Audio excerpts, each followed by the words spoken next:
Lahirnya peradaban di tepi Sungai Indus 6. Sekitar 5.000 tahun yang lalu, ketika sebagian besar dunia masih dipenuhi oleh kelompok-kelompok pemburu dan pengembara, sebuah peradaban besar mulai tumbuh di dataran subur yang dialiri Sungai Indus. Di wilayah yang kini menjadi Pakistan dan India bagian barat laut, manusia mulai membangun kota-kota yang tertata rapi, mengembangkan sistem perdagangan yang luas, serta menciptakan kehidupan yang begitu maju hingga masih membuat para arkeolog kagum pada masa sekarang. Peradaban itu dikenal sebagai peradaban lembah Indus.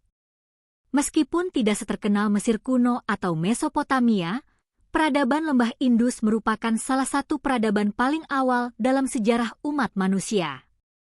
Bersama Mesir dan Mesopotamia, peradaban ini menjadi salah satu fondasi lahirnya kehidupan perkotaan di dunia. Semua bermula dari sebuah sungai. Sungai Indus mengalir dari pegunungan Himalaya, melewati dataran luas yang sangat subur sebelum akhirnya bermuara di Laut Arab. Setiap tahun, air sungai meluap membawa lumpur yang kaya akan mineral. Tanah di sepanjang tepiannya menjadi tempat yang sangat ideal untuk bercocok tanam. Di wilayah yang dikelilingi gurun dan padang kering, keberadaan Sungai Indus menjadi sumber kehidupan. Airnya menghidupi manusia. Airnya menghidupi ternak.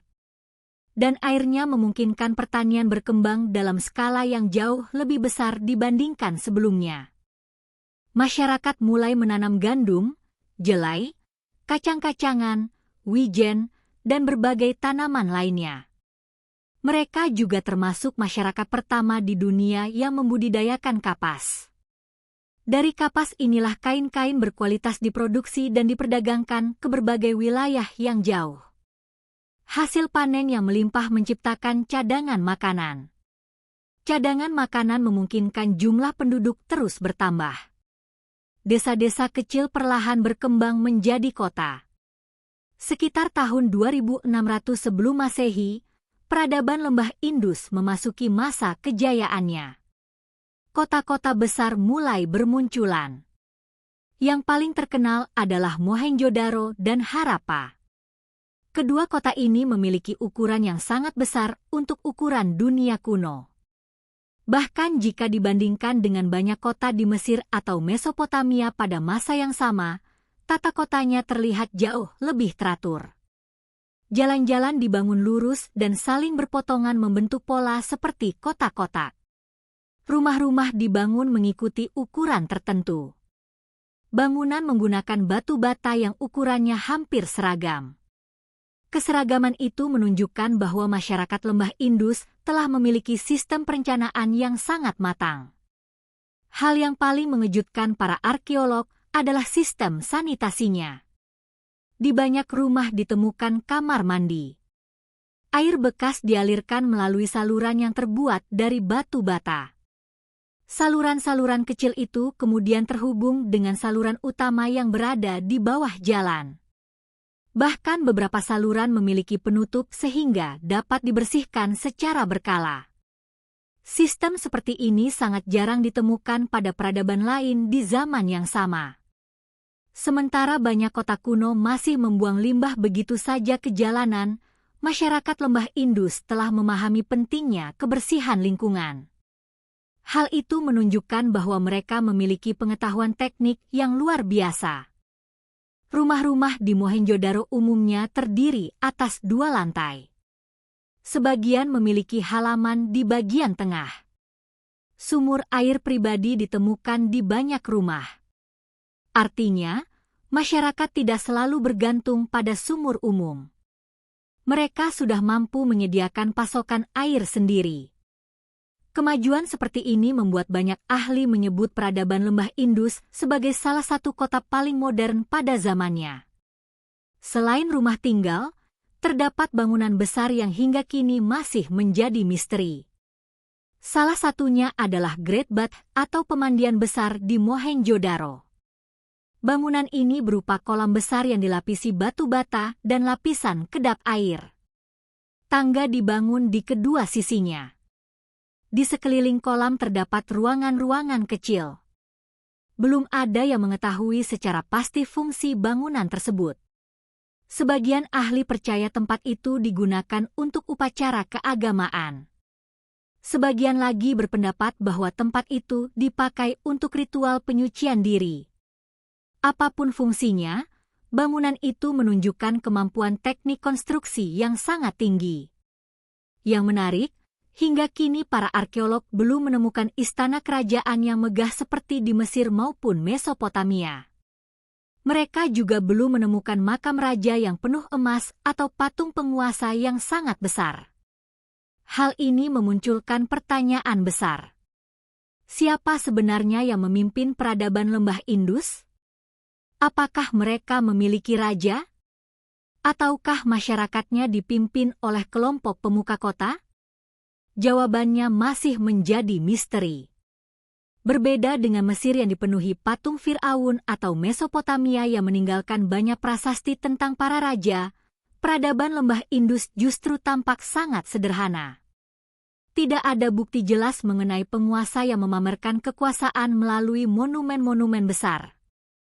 Hal lain yang membuat peradaban ini begitu unik adalah penggunaan standar ukuran. Para arkeolog menemukan batu timbangan dengan ukuran yang sangat presisi. Batu-batu itu memiliki berat yang seragam di berbagai kota. Artinya, masyarakat telah memiliki sistem perdagangan yang terorganisasi dengan baik. Mereka memahami pentingnya ukuran yang sama agar transaksi berjalan adil. Kemampuan tersebut menunjukkan adanya pemerintahan atau lembaga yang mampu menetapkan aturan bersama. Perdagangan menjadi salah satu kekuatan utama mereka. Melalui sungai Indus dan jalur laut, barang-barang diperdagangkan hingga ke wilayah Mesopotamia. Di sana ditemukan berbagai benda yang berasal dari lembah Indus, termasuk manik-manik, batu mulia, dan segel perdagangan. Sebaliknya, berbagai barang dari Mesopotamia juga masuk ke kota-kota Indus. Hubungan dagang ini menunjukkan bahwa dunia kuno sebenarnya telah saling terhubung jauh sebelum munculnya jalur perdagangan modern. Semakin berkembang perdagangan, semakin makmur pula kota-kota di sepanjang sungai Indus. Penduduk bertambah. Pengrajin menghasilkan barang-barang berkualitas tinggi. Pandai logam membuat alat dari tembaga dan perunggu. Pembuat perhiasan menghasilkan gelang, kalung, dan anting dari batu akik, lapis lazuli, emas, hingga kulit kerang. Setiap sudut kota menunjukkan kehidupan yang tertata dengan baik. Namun di balik semua kemajuan itu, peradaban lembah Indus menyimpan satu misteri besar yang hingga kini belum berhasil dipecahkan. Mereka meninggalkan ribuan segel batu yang dipenuhi simbol-simbol kecil. Simbol itu diyakini sebagai tulisan. Tetapi hingga hari ini, tidak seorang pun berhasil membacanya. Karena tulisan mereka belum dapat diterjemahkan, sebagian besar kisah tentang kehidupan masyarakat lembah Indus masih tersembunyi di balik keheningan sejarah. Mereka membangun kota-kota yang luar biasa. Mereka menguasai perdagangan. Mereka menciptakan teknologi yang jauh melampaui zamannya. Namun mereka hampir tidak meninggalkan catatan yang dapat kita pahami. Itulah sebabnya peradaban lembah Indus sering disebut sebagai salah satu peradaban paling misterius dalam sejarah manusia. Kota-kota modern yang mendahului zamannya 7. Ketika para arkeolog pertama kali menggali reruntuhan Mohenjo-daro dan Harappa pada awal abad ke-20, mereka mengira hanya akan menemukan sisa-sisa permukiman kuno seperti yang biasa ditemukan di berbagai tempat lain. Namun semakin dalam penggalian dilakukan, semakin besar pula rasa kagum mereka. Di bawah lapisan tanah yang telah tertimbun selama ribuan tahun, muncul sebuah kota yang seolah dirancang oleh seorang perencana modern. Jalan-jalannya lurus. Blok-blok permukiman tersusun rapi. Bangunan dibuat mengikuti pola yang hampir seragam. Saluran air membentang di bawah jalan. Tidak ada kesan bahwa kota ini tumbuh secara acak. Sebaliknya, semuanya tampak dirancang sejak awal. Inilah salah satu alasan mengapa banyak sejarawan menyebut peradaban Lembah Indus sebagai peradaban dengan tata kota paling maju di dunia kuno. Jalan utama di Mohenjo-daro memiliki lebar yang cukup untuk dilalui beberapa kereta secara bersamaan. Di sisi kanan dan kirinya terdapat ganggang kecil yang menghubungkan rumah-rumah penduduk. Setiap kawasan memiliki fungsi yang jelas. Ada wilayah permukiman. Ada kawasan pengrajin. Ada tempat penyimpanan hasil panen. Dan ada bangunan-bangunan umum yang digunakan bersama oleh masyarakat. Rumah-rumah dibangun menggunakan batu bata yang dibakar dengan suhu tinggi.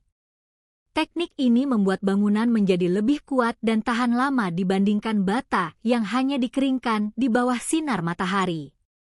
Menariknya, ukuran batu bata hampir selalu sama di berbagai kota. Keseragaman ini menunjukkan bahwa mereka telah memiliki standar produksi yang berlaku di seluruh wilayah peradaban. Hal tersebut tidak mungkin terjadi tanpa adanya sistem organisasi yang baik. Mereka menghubungkan teori tersebut dengan kumpulan kerangka manusia yang ditemukan di Mohenjo-daro. Saat itu, kerangka-kerangka tersebut dianggap sebagai korban pembantaian besar. Namun penelitian modern menunjukkan hasil yang berbeda. Analisis terhadap tulang belulang itu memperlihatkan bahwa sebagian besar berasal dari waktu yang berbeda-beda. Tidak semuanya meninggal pada hari yang sama. Bahkan banyak kerangka ditemukan dalam posisi yang menunjukkan pemakaman biasa. Tidak ada bukti kuat mengenai perang besar atau pembantaian massal. Karena itu, teori invasi kini tidak lagi dianggap sebagai penjelasan utama. Perhatian para ilmuwan kemudian beralih kepada alam. Mereka mulai mempelajari lapisan tanah, endapan sungai, serbuk sari tumbuhan purba, hingga perubahan iklim ribuan tahun yang lalu. Hasil penelitian menunjukkan bahwa wilayah Lembah Indus mengalami perubahan lingkungan yang sangat besar. Curah hujan mulai berkurang. Musim hujan menjadi semakin tidak menentu. Sungai-sungai kecil yang selama ini mengairi lahan pertanian perlahan mengering. Salah satu sungai yang paling sering dibahas adalah Sungai Ghaggar-Hakra. Banyak kota besar peradaban Lembah Indus dibangun di sepanjang aliran sungai ini. Namun seiring waktu, aliran airnya semakin melemah hingga akhirnya menghilang di banyak bagian. Tanpa pasokan air yang cukup, lahan pertanian tidak lagi menghasilkan panen sebanyak sebelumnya. Cadangan makanan mulai berkurang. Penduduk perlahan meninggalkan kota-kota besar dan berpindah ke wilayah yang masih memiliki sumber air. Sebagian besar rumah memiliki pintu yang menghadap ke gang kecil, bukan ke jalan utama. Cara ini membuat lingkungan menjadi lebih tenang dan memberikan privasi bagi setiap keluarga. Di dalam rumah biasanya terdapat halaman terbuka yang menjadi pusat aktivitas sehari-hari. Di sekeliling halaman terdapat ruang-ruang untuk tidur, memasak, menyimpan barang, dan bekerja. Beberapa rumah bahkan memiliki tangga menuju lantai 2. Hal ini menunjukkan bahwa bangunan bertingkat telah dikenal lebih dari 4.000 tahun yang lalu. Yang paling mengagumkan adalah perhatian mereka terhadap kebersihan. Hampir setiap rumah memiliki kamar mandi. Lantai kamar mandi dibuat sedikit miring agar air dapat mengalir menuju saluran pembuangan.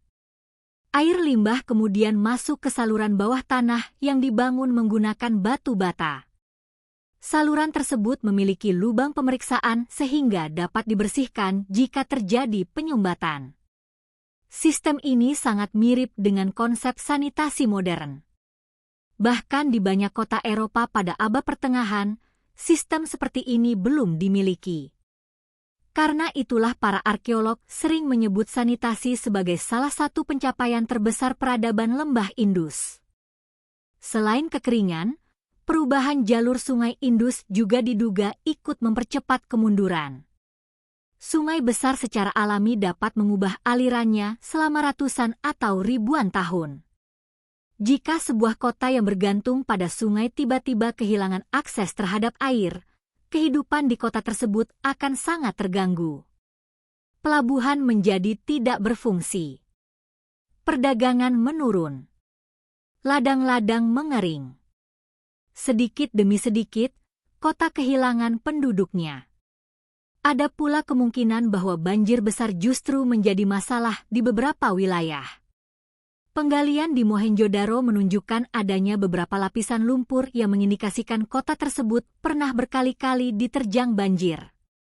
Setiap kali banjir datang, penduduk memperbaiki rumah dan membangun kembali tembok-tembok yang rusak. Namun apabila banjir terus berulang sementara kondisi ekonomi melemah, kemampuan masyarakat untuk mempertahankan kota tentu semakin berkurang. Sebagian ilmuwan berpendapat bahwa keruntuhan peradaban lembah Indus bukan disebabkan oleh satu bencana tunggal, melainkan gabungan dari berbagai faktor.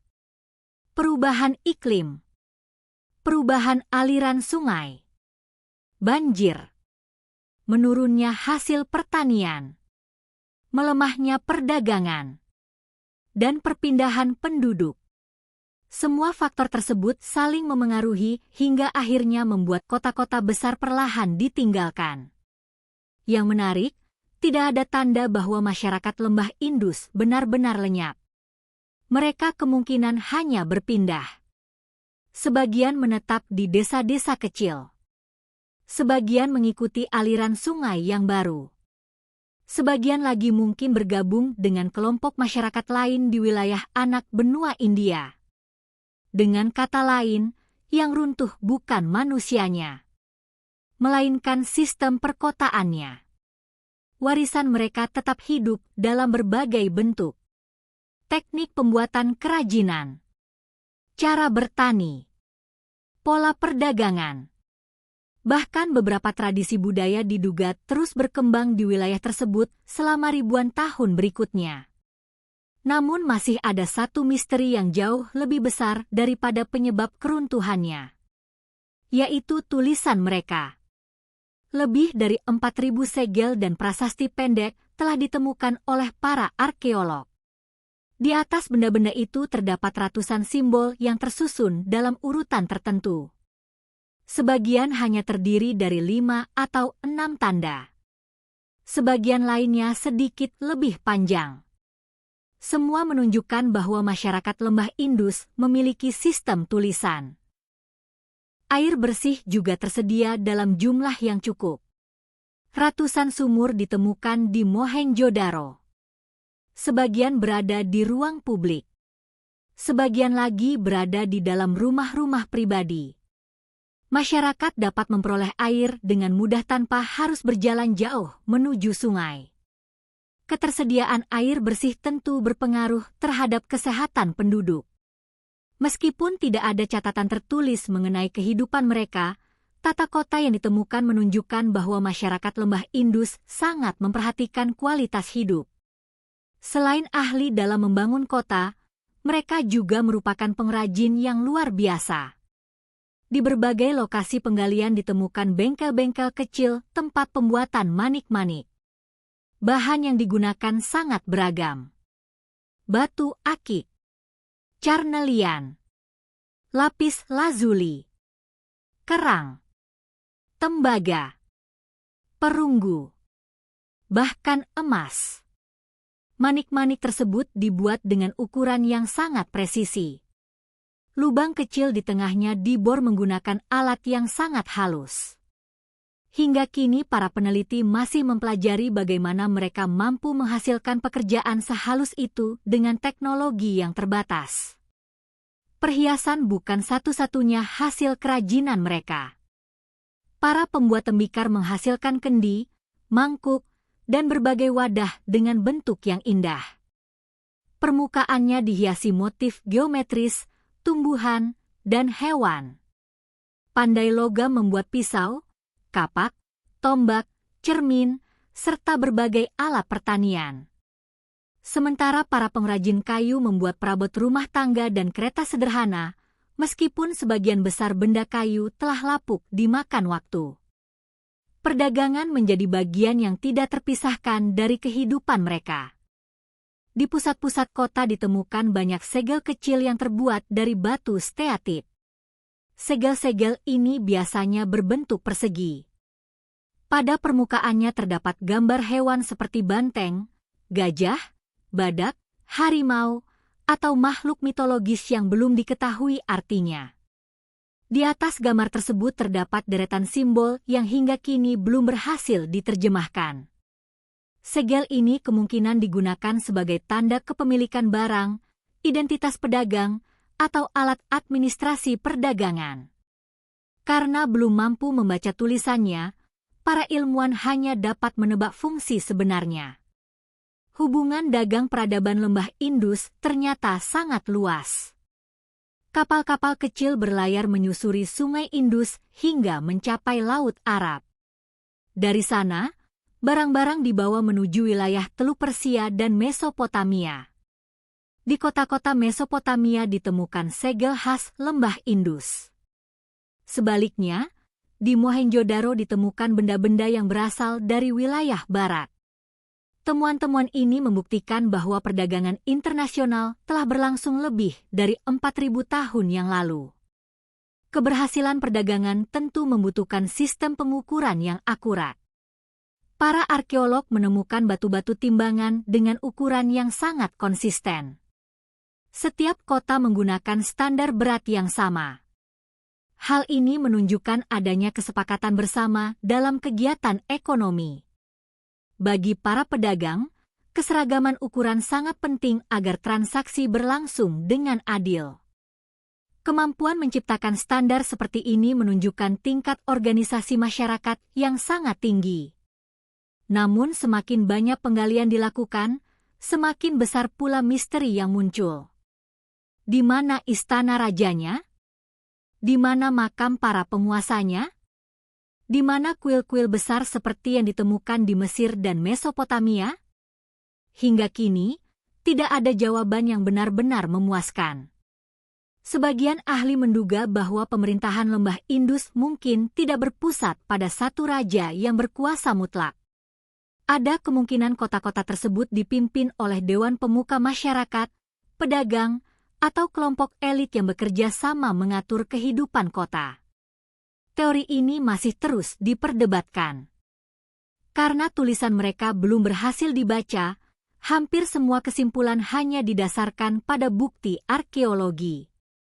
Justru disitulah letak keunikan peradaban lembah Indus. Semakin banyak kota yang ditemukan, semakin terlihat bahwa mereka memiliki kemampuan teknik, perdagangan, dan perencanaan kota yang luar biasa.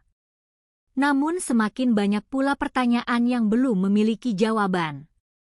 Bagaimana mereka mengatur pemerintahan? Apa arti simbol-simbol pada segel batu? Siapa tokoh-tokoh penting yang memimpin kota-kota besar itu? Dan yang paling mengejutkan, bagaimana mungkin sebuah peradaban yang begitu maju akhirnya menghilang dari panggung sejarah? Jawaban atas pertanyaan terakhir itu masih menjadi salah satu misteri terbesar dalam dunia arkeologi hingga saat ini. Sayangnya, hingga hari ini belum ada seorang pun yang berhasil membacanya. Berbeda dengan hieroglif Mesir yang berhasil dipecahkan melalui batu Rosetta atau tulisan paku Mesopotamia yang dapat diterjemahkan karena adanya naskah dwibahasa, tulisan lembah Indus tidak memiliki petunjuk serupa. Tidak ada terjemahan. Tidak ada kamus. Tidak ada teks panjang yang dapat dibandingkan. Akibatnya, bahasa mereka masih terkunci rapat. Setiap segel yang ditemukan seolah berbicara kepada kita. Namun kita belum memahami apa yang ingin disampaikannya. Mungkin simbol-simbol itu berisi nama seseorang. Mungkin daftar barang dagangan. Mungkin doa kepada dewa. Atau bahkan kisah tentang kehidupan sehari-hari masyarakatnya. Selama tulisan tersebut belum berhasil diuraikan, sebagian besar sejarah peradaban lembah Indus akan tetap menjadi teka-teki. Justru karena misteri-misteri itulah peradaban lembah Indus terus menarik perhatian para arkeolog dari seluruh dunia. Setiap musim penggalian menghadirkan temuan baru. Setiap teknologi modern membuka kemungkinan baru untuk memahami masa lalu. Dan setiap penemuan mengingatkan kita bahwa masih banyak halaman sejarah manusia yang belum sepenuhnya berhasil dibaca. Misteri kehancuran peradaban Lembah Indus 7. Selama berabad-abad, peradaban Lembah Indus berkembang menjadi salah satu masyarakat paling maju di dunia. Kota-kotanya tertata rapi. Perdagangannya menjangkau wilayah yang sangat luas. Pertaniannya mampu memberi makan ratusan ribu penduduk. Teknologi sanitasinya bahkan melampaui banyak peradaban lain pada zamannya. Namun sekitar tahun 1900 sebelum Masehi, sesuatu mulai berubah. Perubahan itu tidak terjadi dalam semalam. Tidak ada satu bencana besar yang langsung menghapus seluruh kota. Sebaliknya, kemunduran berlangsung perlahan, hampir tanpa disadari. Penduduk mulai meninggalkan kota-kota besar. Bangunan-bangunan tidak lagi diperbaiki. Saluran air yang dahulu bersih mulai dipenuhi endapan. Perdagangan semakin berkurang. Sedikit demi sedikit, kehidupan yang pernah begitu ramai mulai menghilang. Ketika para arkeolog menemukan Mohenjo-daro ribuan tahun kemudian, kota itu telah berubah menjadi reruntuhan yang terkubur oleh tanah. Pertanyaan besar pun muncul. Apa sebenarnya yang menyebabkan salah satu peradaban terbesar di dunia ini runtuh? Selama bertahun-tahun, berbagai teori bermunculan. Salah satu teori paling awal menyebutkan bahwa peradaban Lembah Indus dihancurkan oleh invasi bangsa asing.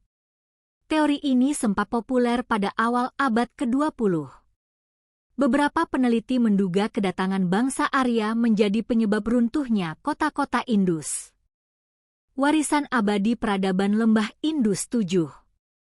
Di antara semua peradaban kuno yang pernah berkembang di dunia, peradaban Lembah Indus memiliki tempat yang sangat istimewa. Bukan karena meninggalkan piramida raksasa seperti Mesir kuno, atau karena mewariskan ribuan prasasti yang dapat dibaca seperti Mesopotamia. Justru daya tarik terbesar peradaban ini terletak pada misteri yang masih bertahan hingga hari ini. Lebih dari 4.000 tahun telah berlalu sejak jalan-jalan Mohenjo-daro dipenuhi oleh para pedagang, pengrajin, petani, dan anak-anak yang menjalani kehidupan sehari-hari. Kota-kota yang dahulu menjadi pusat perdagangan kini hanya menyisakan fondasi batu bata yang terkubur di bawah tanah. Namun, meskipun bangunannya telah runtuh, kisah mereka tidak pernah benar-benar hilang. Setiap penggalian arkeologi membuka sedikit demi sedikit lembaran sejarah yang selama ribuan tahun tersembunyi. Dari susunan jalan yang rapi, kita mengetahui bahwa mereka memahami pentingnya perencanaan kota. Dari saluran pembuangan yang canggih, kita melihat bahwa kebersihan dan kesehatan telah menjadi perhatian utama masyarakat mereka. Dari rumah-rumah yang dibangun dengan ukuran seragam, kita memahami adanya aturan dan standar yang berlaku di seluruh kota. Semua itu menunjukkan bahwa peradaban Lembah Indus bukanlah masyarakat sederhana. Mereka adalah bangsa yang memiliki kemampuan organisasi, teknik, dan perencanaan yang luar biasa. Keunggulan mereka bahkan masih membuat para ahli kagum hingga saat ini. Banyak kota modern baru memiliki sistem sanitasi yang baik setelah ribuan tahun kemudian. Sementara masyarakat Lembah Indus telah menerapkannya sejak sekitar 2.600 tahun sebelum Masehi. Hal ini membuktikan bahwa kemajuan sebuah peradaban tidak selalu diukur dari besarnya istana atau banyaknya peperangan. Kemajuan juga lahir dari kemampuan menciptakan lingkungan yang nyaman, sehat, dan teratur bagi seluruh masyarakat. Warisan terbesar mereka bukan hanya berupa bangunan, tetapi juga cara berpikir. Mereka menunjukkan bahwa kehidupan perkotaan memerlukan kerjasama. Setiap rumah terhubung dengan saluran air. Setiap jalan dibangun mengikuti pola yang sama. Setiap perdagangan menggunakan ukuran yang seragam. Semua itu hanya dapat berjalan apabila masyarakat memiliki rasa tanggung jawab terhadap kepentingan bersama. Namun, di balik semua pencapaian itu, masih ada satu misteri yang belum berhasil dipecahkan, yaitu tulisan mereka. Ribuan segel batu telah ditemukan. Masing-masing berisi simbol-simbol yang diyakini sebagai bentuk tulisan. Tetapi hingga hari ini, belum ada seorang pun yang mampu membacanya. Kita belum mengetahui nama asli negeri mereka. Kita belum mengetahui siapa pemimpin yang memerintah kota-kota besar tersebut. Kita belum mengetahui bagaimana mereka menyebut para dewa yang mereka sembah. Bahkan kita tidak mengetahui cerita-cerita yang mereka tulis untuk anak-anak mereka. Semua masih terkunci dalam simbol-simbol yang diam. Para ilmuwan dari berbagai negara terus berusaha memecahkan misteri tersebut. Teknologi komputer digunakan untuk mencari pola. Kecerdasan buatan mulai membantu membandingkan ribuan simbol yang ditemukan di berbagai situs. Analisis DNA memberikan gambaran mengenai asal-usul penduduknya. Citra satelit membantu menemukan kota-kota baru yang masih terkubur di bawah tanah. Setiap tahun, penelitian baru terus dilakukan. Dan setiap penemuan membawa harapan bahwa suatu hari nanti bahasa peradaban lembah Indus akhirnya dapat dipahami. Apabila hari itu tiba, sejarah dunia mungkin akan berubah. Kita mungkin akan mengetahui bagaimana mereka memandang kehidupan. Bagaimana mereka mengatur pemerintahan. Bagaimana mereka berdagang. Dan bagaimana mereka menghadapi perubahan alam yang akhirnya mengubah jalannya sejarah. Meskipun banyak misteri belum terjawab, satu hal sudah dapat dipastikan. Peradaban lembah Indus telah memberikan sumbangan besar bagi perkembangan peradaban manusia. Mereka menunjukkan bahwa kota dapat dibangun dengan perencanaan yang baik. Bahwa perdagangan membutuhkan aturan yang adil. Bahwa kebersihan merupakan bagian penting dari kehidupan masyarakat. Dan bahwa kemajuan tidak selalu harus ditunjukkan melalui peperangan atau penaklukan. Warisan mereka tetap hidup hingga sekarang. Sungai Indus masih mengalir melewati dataran yang dahulu menjadi pusat kejayaan mereka. Di sekitarnya, jutaan manusia masih menggantungkan hidup pada aliran sungai yang sama seperti ribuan tahun yang lalu. Sementara itu, reruntuhan Mohenjo-daro dan Harappa terus dijaga sebagai pengingat bahwa di tempat inilah pernah berdiri salah satu kota paling maju di dunia kuno. Ketika kita mempelajari peradaban lembah Indus, kita tidak hanya sedang melihat masa lalu. Kita juga sedang belajar bahwa kemajuan sebuah masyarakat lahir dari kemampuan bekerja sama, menghargai ilmu pengetahuan, memanfaatkan alam secara bijaksana, dan membangun kehidupan yang teratur. Peradaban memang bisa runtuh. Bangunan bisa hancur. Nama para pemimpinnya bisa terlupakan.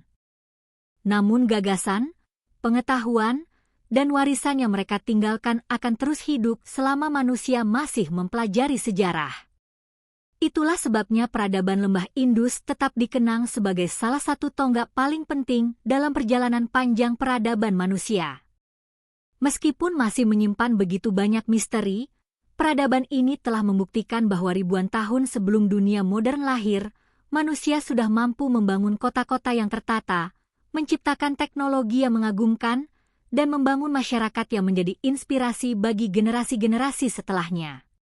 Dan selama masih ada reruntuhan yang belum digali, simbol yang belum diterjemahkan, serta kisah yang belum terungkap, peradaban lembah Indus akan terus menjadi salah satu misteri terbesar sekaligus warisan paling berharga dalam sejarah dunia.